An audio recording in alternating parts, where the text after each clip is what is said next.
اللہ تبارک و تعالیٰ نے قرآن مجید میں ارشاد فرمایا کہ محبوب علیہ السلام آپ ان لوگوں سے فرما دیں کہ اگر اللہ سے محبت کرنا چاہتے ہو تو میری پیروی کرو، میری غلامی کرو۔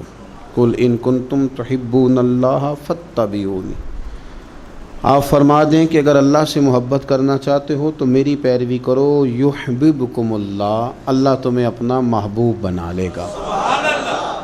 حضور نبی پاک صلی اللہ علیہ وسلم کی غلامی، حضور کی پیروی، نبی پاک کی محبت، سرور کائنات علیہ السلام کے دروازے کی گداگری، حضور کے درویزہ گر بن جانے سے، ثنا خاں بن جانے سے، نعت خاں بن جانے سے، نبی پاک صلی اللہ علیہ وسلم کے دین کے چوکیدار بن جانے سے، حضور کے دین کے طالب علم بن جانے سے، نبی پاک علیہ السلام کی اتباع کا سفر کرنے سے، حضور کی حدیث کا ذوق پیدا کرنے سے، بس کسی بھی طریقے سے نبی پاک سے بندہ جڑ کے حضور کی پیروی میں آ جائے، رب کا محبوب بن جاتا ہے۔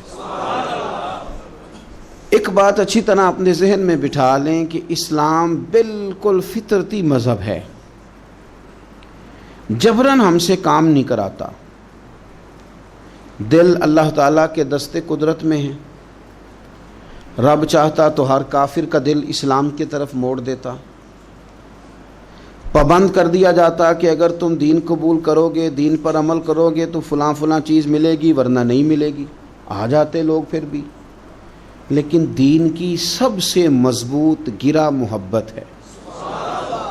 رب کہتا ہے تم اس طرح کرو، آؤ نا تو اللہ سے بھی پیار کرو، اور رب فرماتا ہے پھر میرے محبوب سے بھی پیار کرو، مجھ سے اور میرے نبی سے محبت کرتے ہوئے آؤ، پیار ہو تمہیں، تم عقیدت کے ساتھ آؤ، تمہارے دل مائل ہوں، تمہاری طبیعت مائل ہو، تمہارا ذوق ہو، طبیعت ہو۔ دیکھیں اور بات کو سمجھیں، ایمان کی تکمیل کے لیے نبی پاک علیہ السلام نے جو زاویہ دیا وہ دیا کہ تم ہر چیز سے بڑھ کے مجھ سے پیار کرو گے تو ایمان مکمل ہوگا۔ کاش کبھی ہم اس حدیث کی گہرائی میں اتر کر، بڑی معروف ہے، سب کو آتی ہے، لیکن کبھی اتر کر دیکھیں کہ تکمیل ایمان حضور کی محبت کیوں قرار پایا۔ اگر آپ بغیر محبت کے حضور کی طرف بڑھ رہے ہیں اور بغیر محبت کے دین کی طرف بڑھ رہے ہیں تو ہو سکتا ہے کہیں آپ محسوس کریں کہ میں مجبور کر دیا گیا ہوں، کہیں آپ محسوس کریں کہ مجھے اپنے آپ پر جبر کرنا پڑ رہا ہے، لیکن جب محبت ہو جاتی ہے تو محبت محبوب کی طرف کھینچتی ہے۔ محبت زبان پر محبوب کا نام جاری کرا دیتی ہے، محبت محبوب کے تذکرے پر بندے کو لگا دیتی ہے، ذوق بن جاتا ہے، شوق بن جاتا ہے، توانائی پیدا ہو جاتی ہے جذبات میں۔ پھر الفاظ کا ہجوم پاس نہ بھی ہو تو جذبات ہی الفاظ بن جاتے ہیں، پھر ترنم نہ بھی پوری ہو تو انسان کا ذوق ہی اس کے لفظ بن کے حضور کی نعت بن جاتے ہیں۔ شرط یہ ہے کہ محبت ہو۔ پھر ایک اور زاویے سے حضور نے اس بات کو سمجھایا، بخاری مسلم میں موجود ہے، فرمایا اگر تم چاہتے ہو نا کہ تمہیں ایمان کا ذائقہ ملے، ایک روٹی پیٹ بھرنے کے لیے ہوتی ہے، ایک روٹی مزیدار ہوتی ہے۔ پیٹ بھرنے والی روٹی بھی بندہ مجبور ہو تو کھا کے گزارا کر ہی لیتا ہے، لیکن ایک روٹی اس طرح کی آتی ہے کہ سالن سامنے آتے ہی آنکھوں میں خوشی آ جاتی ہے، میری مرضی کا آ گیا بھائی، یہ تو میری پسندیدہ ہے۔ پھر بندہ کھاتا ہے تو کھاتے اس کا چہرہ بتاتا ہے۔ تو ایک ہے کھانا، ایک ہے ذوق سے مزے کا کھانا، ایک ہے مومن ہونا، اور ایک ہے کہ مزہ آ جانا کہ اللہ کا شکر ہے میں مومن ہوں، یعنی مومن ہونے کا مزہ آ جانا، ذائقہ نصیب ہو جانا، لطف نصیب ہونا کہ میں مومن ہوں۔ حضور نے فرمایا تو تین چیزیں پیدا کر، تجھے اللہ ایمان کا ذائقہ عطا کر دے گا۔ ذائقہ ایمان یعنی مومن ہونے کا بھی مزہ، مسلمان ہونے کا بھی مزہ، ذائقہ ملے گا۔ وہ کیا؟ بخاری مسلم میں حدیث ہے، فرماتے ہیں تین چیزیں پیدا کر، ایک تو ہر چیز سے بڑھ کر رب رسول سے پیار کر، سامنے رکھنا، اپنے سامنے رکھ، سامنے رکھ اولاد کو بھی، مال کو بھی، اپنے اقتدار کو بھی، کرسی کو بھی، شہرت کو بھی، یہ بتا کہ یہ چیزیں پیاری ہیں یا دو قدم آگے بڑھ کے تجھے اللہ رسول پیارے ہیں۔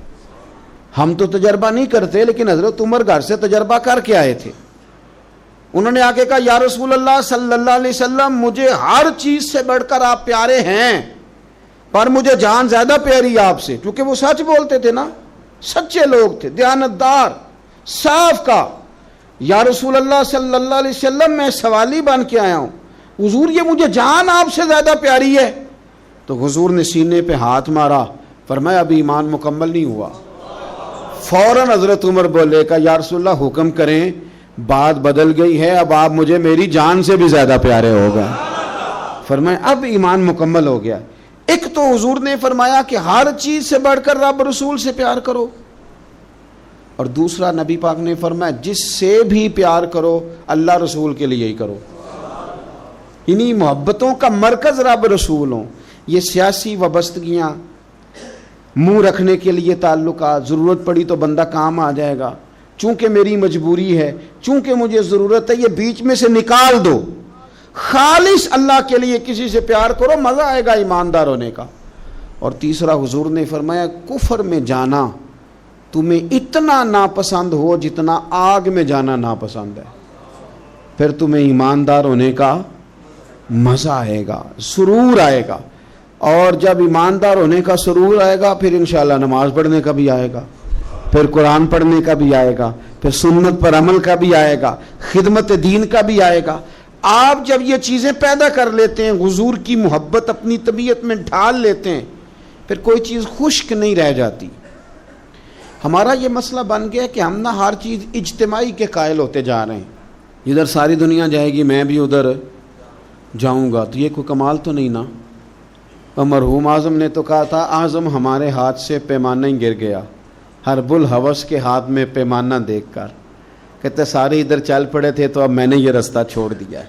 اب میں کسی وہ شاید فراز نے کہا تھا کہ شدت تشنگی میں بھی غیرت میں کشی رہی. بڑی پیاس تھی پر پھر بھی ہم نے غیرت سے پیا جو بھی پیا. شدت تشنگی میں بھی غیرت میں کشی رہی. اس نے جو پھیر لی نظر تو ہم نے بھی جام رکھ دیا. تو ساری دنیا جا رہی ہے تو پھر ہم نے جانا ہے، یہ تو بات ہی ٹھیک نہیں بھئی. اب سارے چونکہ کہہ رہے ہیں یکم ربیع الاول سے 12 ربیع الاول تو اظہار محبت کرنا ہے، تو ٹھیک ہے میں بھی کر دیتا ہوں. یہ محبت جو ہے نا، محبت موسموں کی پابند ہے. یعنی یکم محرم سے 10 محرم تک محبت اہل بیت آپ کریں تو محبت اہل بیت تو ایمان ہے. آپ فقط یکم سے 12 ربیع الاول تک ذکر کریں تو یہ تو ایمان ہے. محبت یہ تو ہر وقت ہونی چاہیے تھی. اجتماعی محبت کا ماحول جو ہم بناتے جا رہے ہیں نا کہ اب ساری دنیا یہ بات کر رہی ہے تو لہذا میں بھی کروں، تو یہ ٹھیک نہیں. کیوں؟ اس لیے کہ سارا مکہ جب مخالفت کرتا تھا اور معاذ اللہ ثم معاذ اللہ طرح طرح کی باتیں کرتا تھا، اس وقت عشق کے سب سے بڑے پیغامبر بن کے حضرت صدیق اکبر کھڑے ہو گئے تھے. انہوں نے بتایا تھا کہ محبت معنیوں الفاظ میں آیا نہیں کرتی، اور یہ وہ شے ہے جو لفظوں میں سمایا نہیں کرتی. ہم کیا اس کو اس طرح پابند کریں گے کہ پہلے سارے پیار کریں تو پھر ہم نے کرنا؟ نہیں، کوئی کرتا تو نہ کرے نا. ہمیں تو پیار ہو گیا ہے مدینے والے سے، ہو گیا ہے تو بس ہو گیا ہے. ان لوگوں نے ہمیں بتایا ہے کہ یہ اس طرح کا ماحول نہ بناؤ کہ اب ساری دنیا چل رہی ہے تو میں نے بھی چلنا ہے. حضور کی محبت ایمان ہے. محبت جو ہوتی ہے نا وہ تو ڈھال دیتی ہے بندے کو، کچھ چیزوں پر مجبور کر دیتی ہے. حضرت عتبہ رضی اللہ تعالیٰ عنہ فرماتے ہیں ایک سادے سے، خوبصورت سے، میٹھے سے، تھوڑے جملے بولنے والے صحابی. کچھ لوگ اپنی سادگی میں مست رہتے ہیں، وہ بالکل ایسے نہ یکدم حضور کے سامنے کھڑے ہوئے آ کے تو عرض کرتے ہیں یا رسول اللہ صلی اللہ علیہ وسلم طبیعت مبارک ٹھیک ہے، چہرے پہ کمزوری ہے. تو محبوب نے فرمایا میں نے کچھ دنوں سے کھانا نہیں کھایا. فقر اختیاری ہے میرے نبی پاک کا، یہ دو جہاں کے شاہ ہیں، بس پاس کچھ رکھتے نہیں، اختیاری فقر ہے، بس کھجور پانی پہ گزارا ہے، کئی دنوں سے کھایا نہیں. صحابی نہ دوڑے گئے گھر میں، ٹٹولا سارے گھر کو، کوئی چیز نہیں ملی کھانے کی. دوست احباب سے پوچھا، کوئی چیز میسر نہ آئی. بنو قریظہ یہودیوں کا علاقہ تھا، ان کے باغات تھے، پہنچ گئے. ایک شخص سے جا کے کہا مزدوری ملے گی؟ لگا جدوں میدان ازل دا تے لوکی چوراں وانگ سدھائے، کسے نے لٹ لئی علم دی دولت تے اس ہاسے چولی پائے، آ سجنا ویکھ جہالت ساڈی، اسی عشق خرید لیا ہے۔ کوئی مزدوری ملے گی؟ اس نے کہا ہاں کچھ درختوں کو پانی دینا ہے، مزدور آیا نہیں، تو پانی بھی ذرا کنویں میں گہرا ہے، اگر ایک ڈول پانی کا نکالو تو ایک ڈول کے بدلے ایک کھجور دوں گا۔ صحابی نے جھولی اپنی پھیلائی کھجوریں ڈالنے کے لیے، ایک ڈول پانی کا نکال کے وہاں رکھتے، ایک کھجور جھولی میں ڈالتے، ایک ڈول نکال کے رکھتے، ایک کھجور جھولی میں ڈالتے۔ جب جھولی پوری بھر گئی کھجوروں سے تو خوشی خوشی ہنستے مسکراتے۔ تحفے میں جذبہ ہونا چاہیے، تحفے کی قیمت اس کا جذبہ ہوتا ہے۔ آپ مہنگا تحفہ لے کے آئیں اور ہیں آپ سیاستدان، نکلوانا آپ نے کوئی کام ہے تو وہ تو سیاسی رشوت ہے، وہ تحفہ تھوڑی ہے۔ تحفے کا بھی کبھی وزن ہوتا ہے، تحفے کی بھی کبھی قیمت ہوتی ہے، تحفے کے بھی جب خلوص ہوتا ہے۔ جھولی بھری ہوئی کھجوروں کی لا کے مصطفیٰ کریم کی بارگاہ میں پیش کی، ہاتھوں پہ چھالے، وجود پر بظاہر مٹی لگی ہوئی، لا کے وہ سارا کچھ حضور کی بارگاہ میں پیش کیا۔ کریم محبوب نے کھجور اٹھائی، اٹھا کے کھائی، اور کھاتے ہی آنکھوں میں آنسو آئے۔ فرمایا تجھے کس نے مجبور کیا تھا یہ کام کرنے کو؟ کس نے مجبور کیا؟